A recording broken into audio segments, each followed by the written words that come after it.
Growing up, our house felt like a military camp. My father, a college teacher, ran things very strictly. My older sister, Julie, was the perfect child, obedient, focused on school, and always trying to make everyone happy. I was the opposite, always testing the limits. "Laura, sit up straight," my father would snap during dinner. "A lady doesn't slouch." I'd roll my eyes, sit up, and then slouch again the moment he wasn't looking. It was a constant power struggle. My mother didn't say much, but she was just as strict. She would give me disapproving looks at my clothes or the friends I chose. "What will the neighbors think?" she would always ask. Even though home felt stifling, I found small ways to create my own space. I started dating Paul when I was 17. He was 20, and in college, everything my parents wouldn't want for me. We kept it secret, meeting whenever we could. For a while, I felt like things were finally going my way. I had plans to go to college and escape my parents' strict hold. But life had other plans. A few months after my 19th birthday, I started feeling sick in the mornings. At first, I thought it was stress from my upcoming exams, but soon I couldn't ignore it anymore. I still remember standing in a small gas station bathroom, holding a plastic pregnancy test in my shaky hands. One pink line appeared. Positive. I was pregnant. The next few days felt like a blur. I couldn't stop thinking about what to do.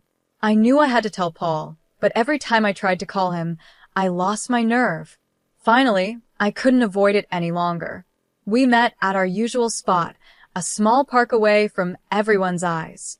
Paul smiled when he saw me, but his smile quickly faded when he noticed my expression. "Laura, what's wrong?" he asked, reaching for my hand. I pulled away, hugging myself. "I'm pregnant," I blurted out. The silence that followed was heavy. Paul's face went through so many emotions: shock, disbelief, and finally, fear. "Are you sure?" he asked. I nodded, tears welling up in my eyes. I took 6 tests, and they were all positive. Paul ran his hands through his hair, his eyes suddenly cold. "You need to get rid of it. An abortion, Laura. It's the only option. We're too young for this. It'll ruin our lives." I couldn't believe what I was hearing. This was Paul, the boy I thought I loved, telling me to get rid of our baby like it was nothing. "Get out of my sight," I hissed, turning away from him. He left without another word, leaving me alone with the heavy decision I had to make. Telling my parents was even harder. I waited until after dinner, when my father was sitting in his usual spot in the living room, reading the newspaper. My mother was knitting, and Julie was there too, standing in the background. "I have something to tell you," I said, my voice shaking. My father lowered the newspaper and looked at me suspiciously. "What is it, Laura?" he asked. I took a deep breath. "I'm pregnant." The reaction was worse than I could have imagined. My father's face turned red as he started yelling about shame and disappointment. My mother burst into tears, crying about what the neighbors would think. Julie just stood there, shocked and disgusted. "You'll get an abortion," my father said once he had calmed down enough to speak clearly. "We'll find a discreet clinic. No one has to know about this mistake." At first, I didn't want to listen, but the pressure from my family was too much. A few days later, I found myself sitting in a doctor's office. My mother and Julie sat beside me like guards. The doctor, a kind woman in her 50s, looked over my charts with a frown. Then she looked up at me, her eyes full of concern. "Laura, I need to tell you something important," she said gently. "Because of your medical history, if you have an abortion, there's a high chance you may never be able to have children again." Her words hit me hard. Never be able to have children again? Suddenly, the choice was clear. "No," I said, my voice stronger than I expected. "I'm not doing it. I'm keeping the baby." My mother gasped, and Julie rolled her eyes, but I stood my ground. The drive home was tense and silent. When we walked through the door, my father was waiting, expecting news. "Well," he demanded. "She wouldn't do it." My mother spat, frustrated. "After everything we've done for her," my father said, his face twisted with anger. He took a deep breath and then spoke, his voice cold and final. "Get out. Pack your things. and leave this house. You're no daughter of mine. I won't have you embarrassing this family with your condition, my father said, his voice cold. My mother nodded in agreement, her eyes hard. You heard your father. Go. Julie just stood there, silent and judgmental. Tears ran down my face as I rushed to my room, grabbing some clothes and throwing them into a bag. As I headed for the door, my father's voice stopped me one last time. And don't think about coming back. As far as we're concerned, you're dead to us. The door slammed behind me with a sound that felt final and devastating. I was alone, pregnant, and homeless. In desperation, I called the only person I thought might help my Aunt Kelly. She and Uncle Scott had always been the outcasts of the family, living in another state and rarely talking to my parents. Laura, what's wrong, sweetie? Aunt Kelly's voice was warm and concerned. Through tears, I explained everything. There was a long pause after I finished. Where are you now? She finally asked. Outside our house. They kicked me out. Another pause. Stay right there. We're coming to get you. The drive to Aunt Kelly and Uncle Scott's house was long, but it gave me time to think about everything that had happened. Their house was small but cozy. As soon as we arrived, Aunt Kelly fussed over me, making sure I ate something, while Uncle Scott carried my bag to the spare room, which would now be mine. It's not much, he said, placing the bag down, but it's yours for as long as you need it. I looked around the small, warm room and felt a lump in my throat. It's perfect, I whispered. The next few weeks were a blur of doctor's appointments, talking about my future and getting used to my new life. One evening at dinner, Aunt Kelly spoke up. We've been thinking, she said, we want to help you continue your education. I looked up from my plate, surprised. What do you mean? Uncle Scott leaned forward. We've saved some money over the years. We never had kids of our own, so we want to use it to help you go to college. I was speechless. After everything that had happened, the idea of going to college felt impossible. I don't know what to say. Say yes, Aunt Kelly smiled. We believe in you, Laura. This baby doesn't mean the end of your dreams. With their support, I enrolled in a local community college, majoring in business management.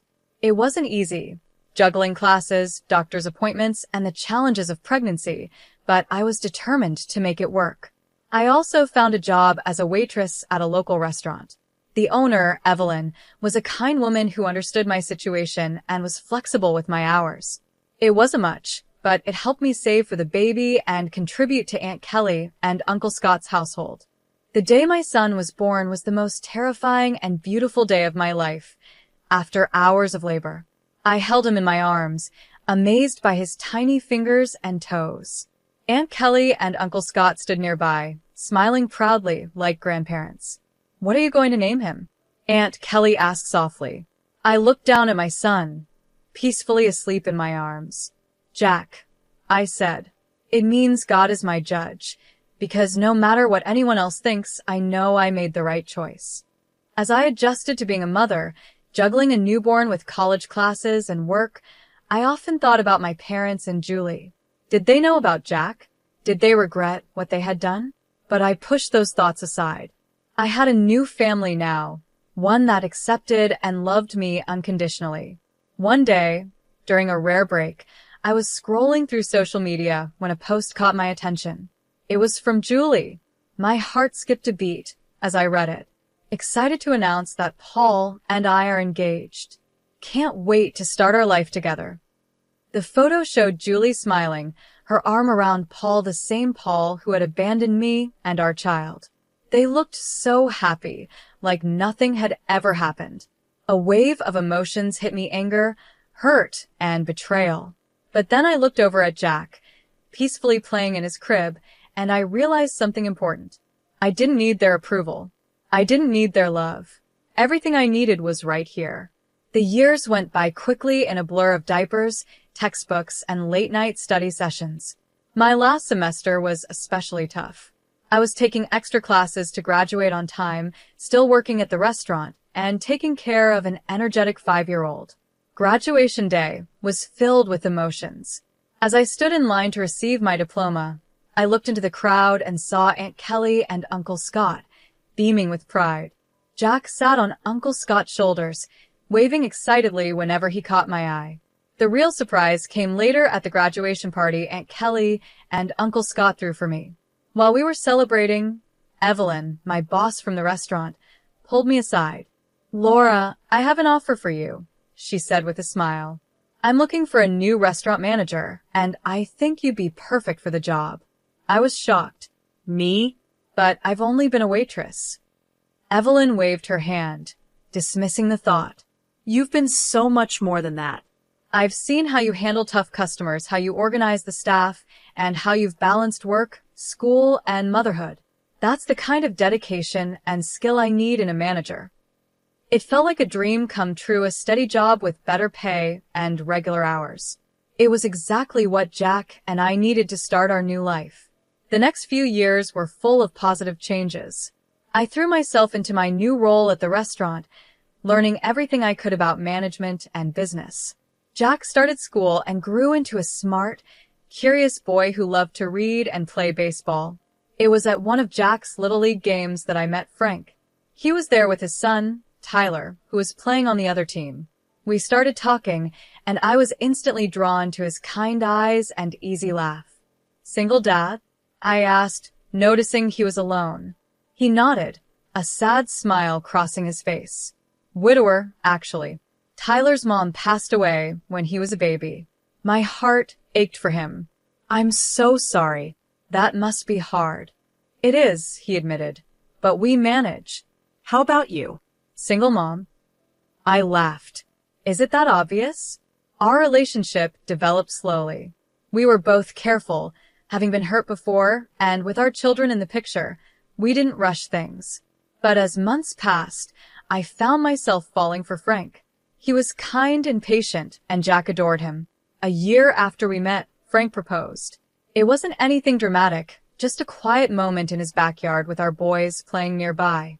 Our wedding was small and intimate, with only close friends and family.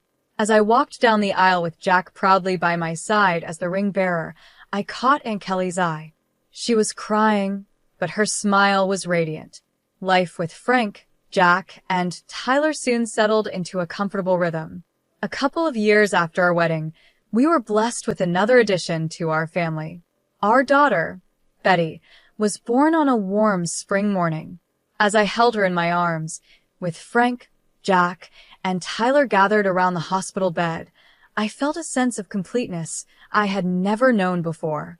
I loved all three of my children equally, Jack and Betty, my biological children, and Tyler, my stepson. Blood didn't matter. They were all my kids.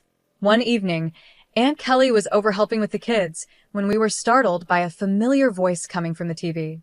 There, larger than life, were my parents. My father stood at a podium, waving to a cheering crowd. The ticker at the bottom of the screen read, "Adam Johnson announces his candidacy for mayor." My heart nearly stopped. It had been years since I had seen my parents, even if only on a screen. My father looked older, his hair grayer, but his eyes still had that same stern, determined look I remembered so well. As we watched him speak about family values and moral integrity, Aunt Kelly's face twisted with anger. "Hypocrites," she spat, her voice shaking with fury. I turned to her, shocked. "Aunt Kelly?" She took a deep breath, her eyes never leaving the screen. "There's something you need to know, Laura. Something they've kept hidden for years." "What?" I asked, confused. What she told me next shook me to my core. Many years ago, before Julie and I were born, my parents had their first child, a boy. But he was born with severe physical disabilities, without legs. Instead of loving and caring for him, they left him at the hospital, too afraid that he would embarrass them. I felt a whirlwind of emotions, shock, disbelief, and a deep sadness for the brother I never knew. "Why didn't you tell me sooner?" I asked Aunt Kelly, my voice shaky. Her eyes filled with tears. "I'm sorry, Laura." "I should have, but after what your parents did to you, I didn't want to add to your pain." That night, after the kids were in bed, I made a decision. I needed to find my brother. With Frank's support, we hired a private investigator. Weeks went by, and finally, we had a lead. My brother was alive, and against all odds, he had thrived. He was a successful writer, married with kids of his own. He had been adopted by a wealthy family that had given him every chance to succeed. Meeting him for the first time was surreal. Even though he looked different, I could see parts of myself in his face. His name was Larry, and he greeted me with a warm smile and open arms. "I always knew I had a biological family out there somewhere," he said softly. "I just never thought I'd find a sister." Over the next few months, Larry and I became close. I introduced him to my family, and he welcomed us into his. His wife, Julie, a coincidence that made me laugh, and their 2 children became part of our extended family. 22nd years had passed since the day my parents kicked me out. Life had moved on, bringing both joy and sorrow. My oldest, Jack, was now 20 and had just started college on a baseball scholarship.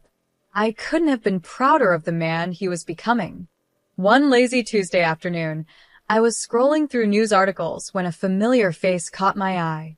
It was my father, looking older but still carrying that same air of self-importance. The headline read, "Mayor Adam Johnson discusses family values in exclusive interview." Curiosity got the better of me, and I clicked on the video. For a few minutes, I listened as my father talked about the importance of family and moral values. Then the interviewer asked about his children. My father's face softened into what I knew as his public sympathy look. "I have one daughter, Julie. She's the light of our lives. Tragically, we lost 2 of our children. The pain never goes away, but it's made our family stronger." For days, I seethed with quiet rage. How dare they? How dare they erase me and Larry, pretending to be tragic, sympathetic figures? Almost as if fate was stepping in, Larry called. "Laura, guess what? I'm doing a book signing in our hometown next week. It would mean the world to me if you could come." I wouldn't miss it for the world, I told him, a plan already forming in my mind. The following week, I found myself back in the city where I grew up. As I walked through the familiar streets, memories came rushing back, some good, but many painful. I pushed them aside, staying focused on what I needed to do.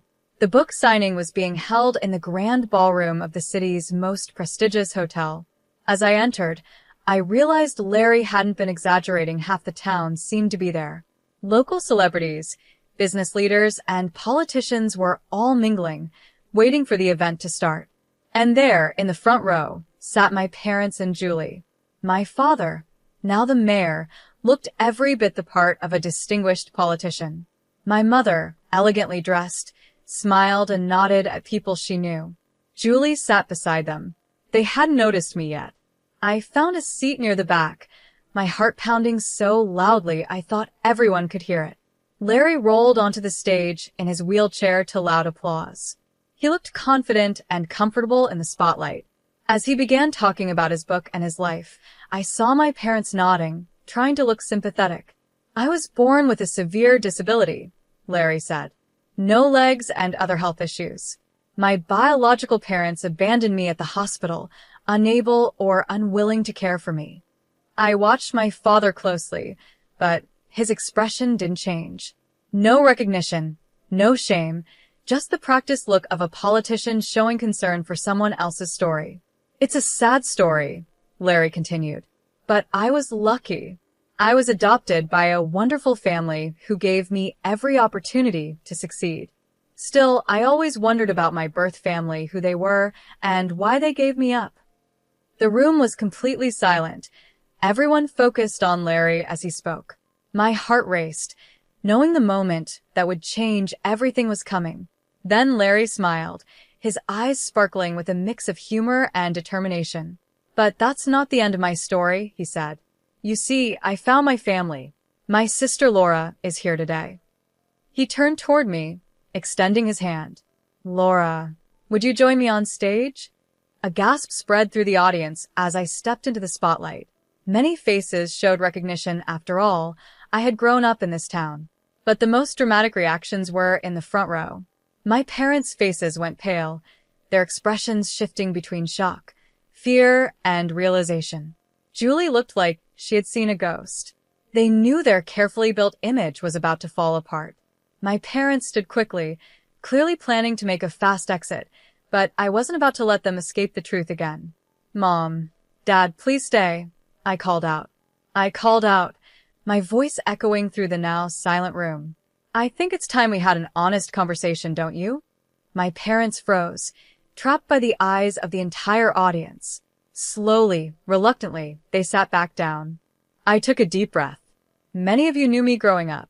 You knew my family. But there's a lot you didn't know, a lot that's been hidden for far too long. And then I told them everything. How my parents had abandoned Larry at the hospital because they were ashamed of his physical differences. How they had hidden his existence, building their reputation on lies. And then, history repeated itself. I continued, my voice growing stronger.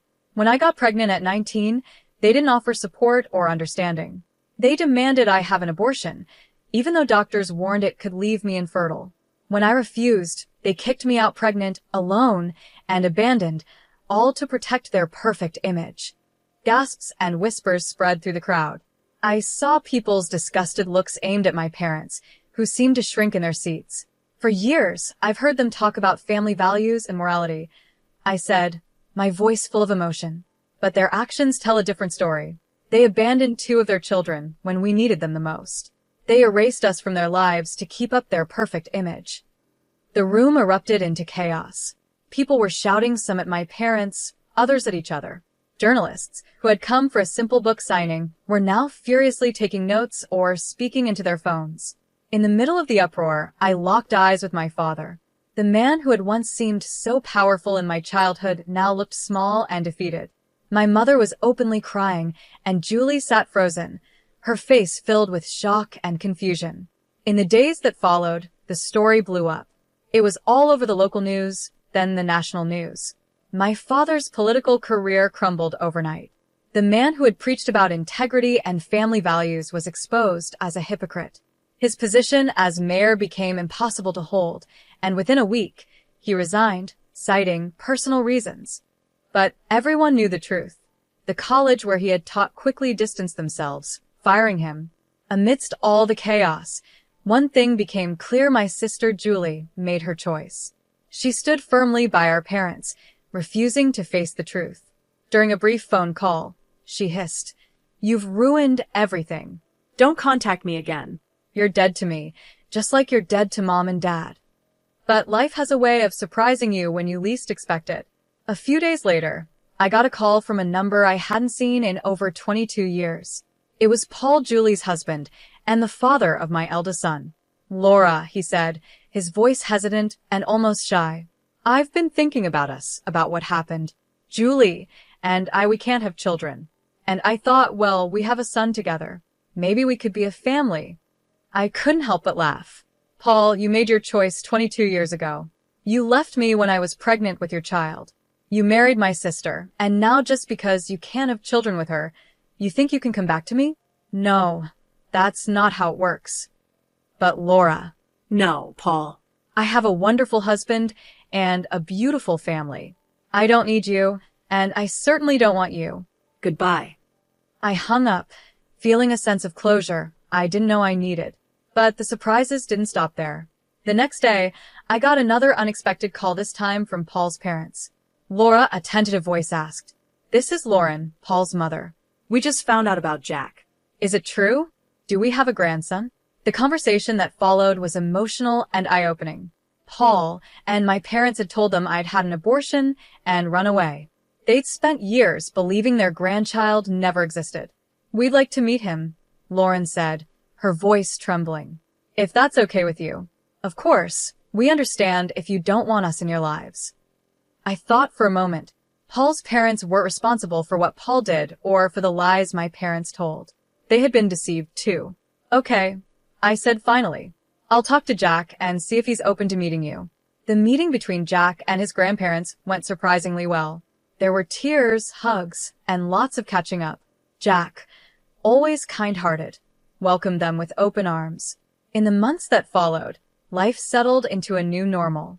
Larry and his family became a regular part of our lives, filling our home with laughter and love. Aunt Kelly and Uncle Scott doted on all the grandchildren, biological or not. As for my parents and Julie, I only heard bits and pieces about them. They had moved away, trying to escape the scandal.